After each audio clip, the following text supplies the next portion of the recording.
Hello and welcome back to Scale Down Customs. On the workbench today is going to be the Polar Lights Ford GT, the 2006 model. I haven't done a Polar Lights kit before, and I'm not going to be building it up in the Gulf livery. This is my son's favorite car, so I'm going to be building it the way he would like it, which is going to be black with red. So let's open her up and see what she looks like.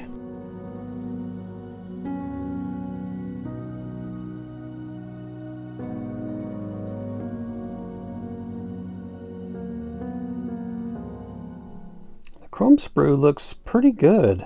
There's some really good detail. The chrome itself is a nice shiny chrome. Very minimal flashing. All right, I am liking that chrome tree so far. That looks really good.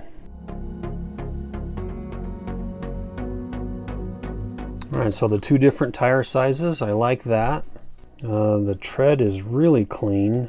There's a pretty good center mold line, but I sand down my treads anyway, so that'll take care of that. And yeah, those tires look really good. So I'm liking those.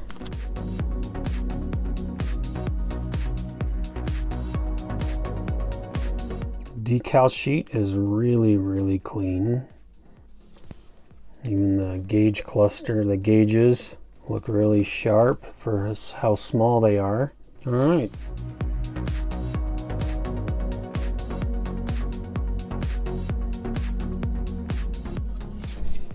Little bit of flashing on the body. Again, totally common with these plastic model kits. I'm not worried about that. Just how much of it indicates sometimes the quality of the construction. Some mold lines, again, very typical with plastic model kits. They're pretty well hidden. They are noticeable on the front, so I will be sanding those down as well. Panel lines look a little shallow, so I'll be scribing those just to make those a little deeper, a little more pronounced, and then just cleaning up the body. But overall, that looks really good.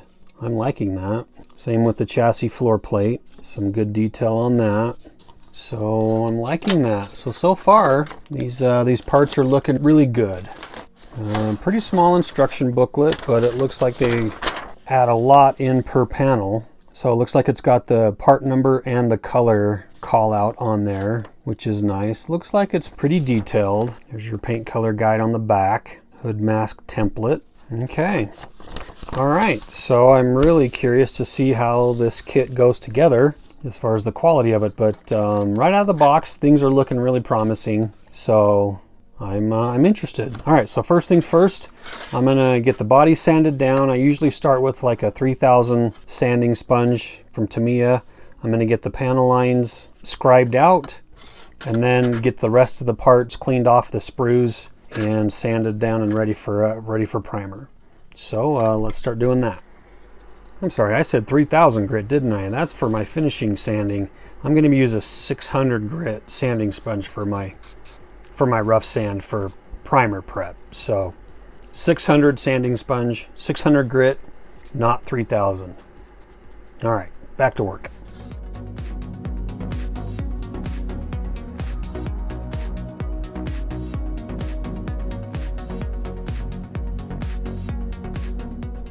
All right, so I've been scribing with my Tamiya panel line scriber.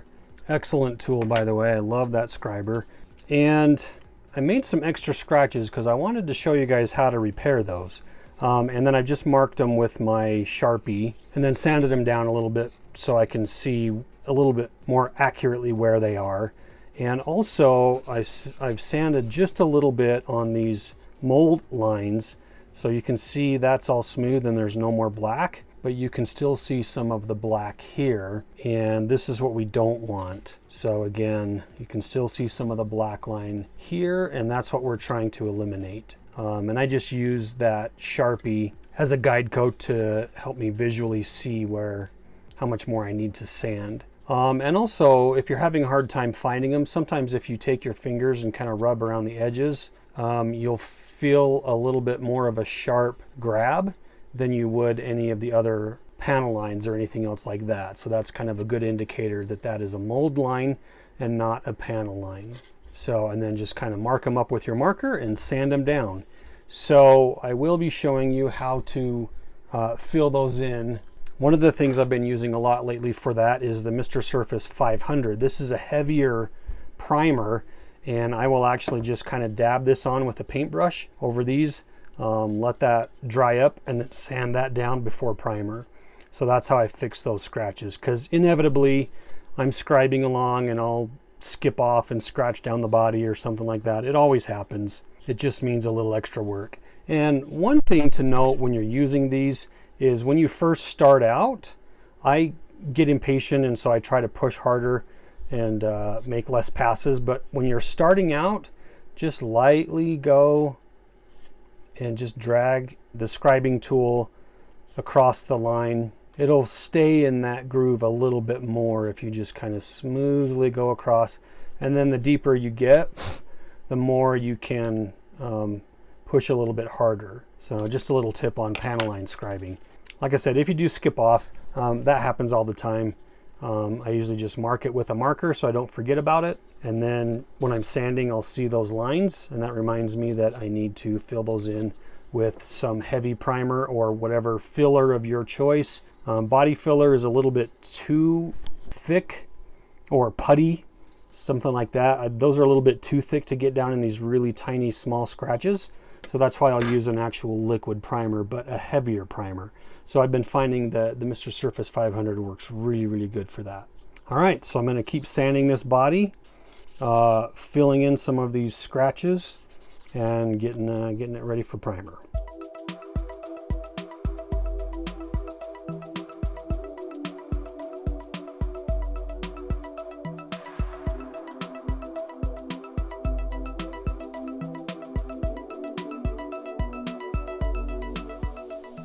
All right, while that's drying up, while the body's drying up, my repairs, I'm gonna go get the rest of these pieces washed up in water and soap, just to get any mold release agent that may be left over removed, just to aid in primer and paint adherence. So I'm gonna go get these washed off. All right, I've got my parts cleaned up, sanded down, all the flashing taken off, and there actually was, the flashing was pretty normal, but one thing I did notice on all the pieces was the mold lines were really prominent on a lot of the pieces. So it took a little extra elbow grease to get some of those mold lines off. But what's interesting about this kit, I noticed, is you can see the part number on the back side of all the parts, which is kind of nice because, as you can see, I've taken all of these off of the parts sprue, and sometimes you get a little lost on which piece goes where, so, or what piece it is, especially when there's a lot of little tiny pieces. Just kind of a nice little extra feature that Polar Lights does. Anyways, I thought that was kind of nice. So I'm ready for some primer. One thing I'm a little nervous about is I scribed those panel line over too far, so I tried to fill it in, and it might have been too big for just what I was doing was I was just brushing in my Mr. Surface 500, which is a little bit thicker of a primer. So I was just kind of brushing that in. I'll always do that with my little scratches and stuff. I'll just use the Mr. Surface 500. That seems to work pretty good. But I think that might have been a little bit too large of a gap. I should have filled that with some putty instead. But we'll see how it goes. Anyway, so we're ready for some primer. So I'm going to go spray that. I'm just going to be using my Mr. Surface 1000, and I am going to thin this down 1-to-1 with the Mr. Color Thinner, the 110. So I'm going to go spray this, get this stuff primed up, and I'll be back in a little bit.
All right, so I got most of my parts primed up.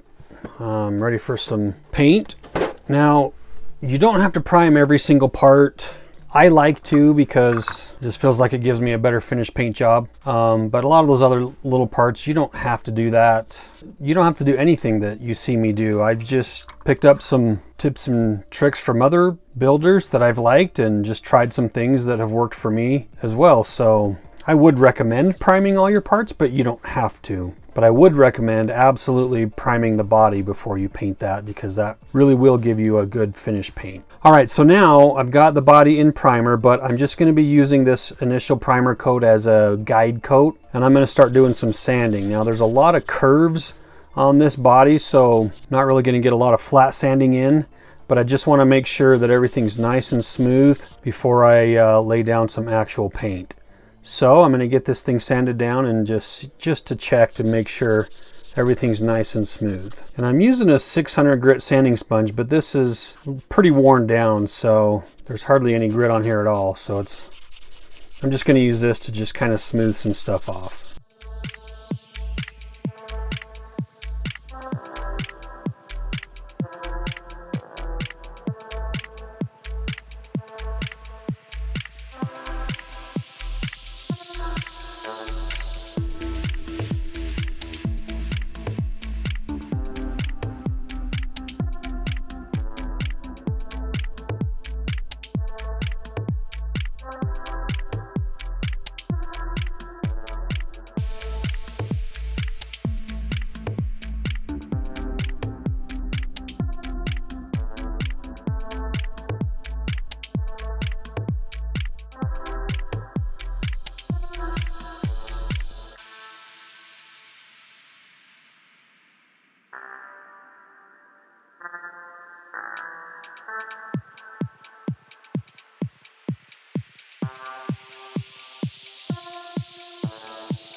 All right, so I got her all sanded down again.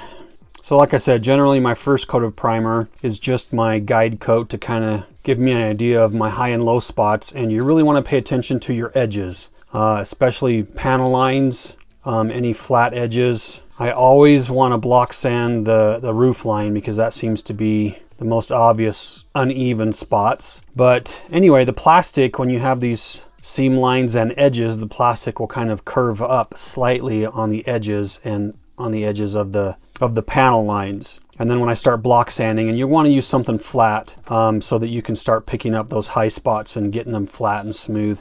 And then I'll just go over the whole thing with a softer sanding sponge to kind of just smooth everything off. Anyway, so that's generally what I do on my first primer coat. So I'm going to go get this in primer again, and then we're just going to light sand it down again, probably with the 600, just a used one so it's a little softer, just to smoothen out that primer coat as much as possible prior to paint. So I'm going to go get another coat of primer on here, and then I'll be back. All right, so test fitting the hood. There were some pretty significant mold lines coming up right in the middle of that area, and I guess I sanded it down too much, so there's a pretty good gap there. So I went ahead and just filled it with some perfect plastic putty from Deluxe Masters. So I just used a straight blade and kind of pasted some of that on there. So we're gonna let that dry so I can sand it down, hopefully close up that gap, make that look a little bit better. And then also there's a little bit of flashing on some of the spokes on some of the rims. The rest of it looks pretty good, but it's a little too shiny for what I'm going to go for, the paint scheme I'm using. So I'm going to strip this down just using my oven cleaner, let it sit for a couple minutes, wash it off, and then get these parts cleaned up and ready for primer as well. All right, so I've got everything in primer. Just lightly sanded down with a used, worn 600 grit sanding sponge. So everything's nice and smooth. All the dust particles are sanded out. I got it basically where I want it before paint. So what I'm going to do is I am going to paint the body black, but since I don't want to use my body paint for the undercarriage, I'm going to paint the undercarriage in a semi-gloss black, just the Tamiya semi-gloss black. And then I'm going to be painting some of the other body pieces as well that call for semi-gloss black. So I'll just be painting those all at the same time. And then once I get the underside painted, then I'll be ready to put some body paint on this thing. All right, I got the underside painted just in the Tamiya semi-gloss black. So I'm ready for some body paint. So for my I am going to do a two-tone, and I'm going to do, well, I guess it would be a three-tone, right? Because I'm going to do a racing stripe down the center, and I'm going to be using the Gravity Colors Ford Ruby Red, which is actually a two-part paint.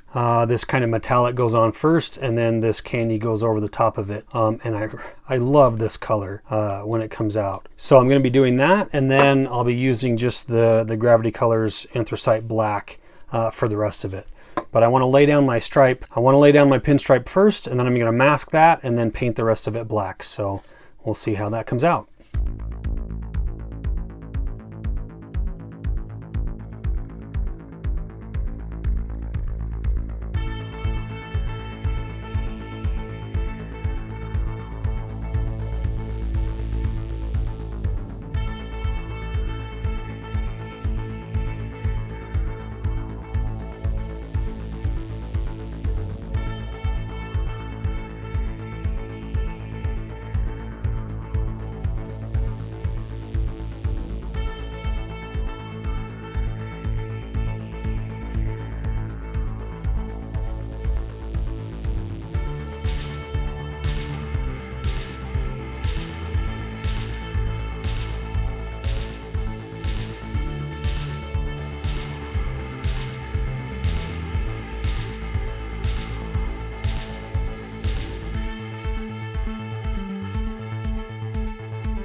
All right, so I got the coat for the racing stripes put on. It's looking nice and smooth.